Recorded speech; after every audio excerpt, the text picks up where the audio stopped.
नमस्कार मंडळींनो, तुमचं स्वागत आहे जव्याज ब्लॉग मध्ये. सबस्क्राईब करायला विसरू नका आणि वाजवा घंटी. तर नमस्कार मित्रांनो, तुमच्या परत स्वागत आहे जव्याज ब्लॉग मध्ये. आता मी रांजणगावला जात होतो, पण साहेबांच्या आवाच्या गाडीतले पेट्रोल संपले.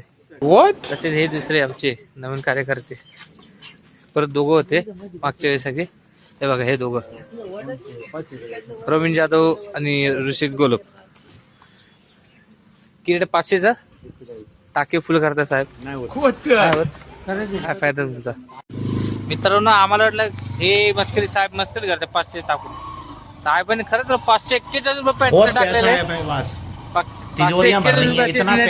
25 करोड़ रुपए लेके निकला था. बघू आता रांजणगाव येऊन जाऊन असते का नाही, का पुढे आता महिनाभर चालते. तर मित्रांनो, आता मी महागणपतीला पोचलेलो आहे. रांजणगावचा महागणपती. इथं पार्किंगची सोय करतोय. इथं वाहनतळ आहे.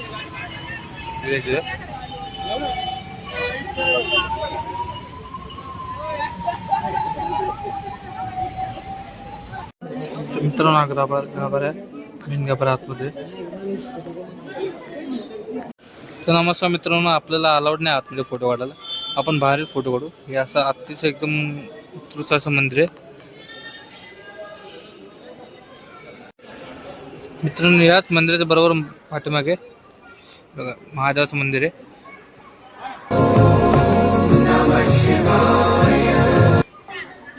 बघा असं उत्कृष्ट असं मंदिर आहे.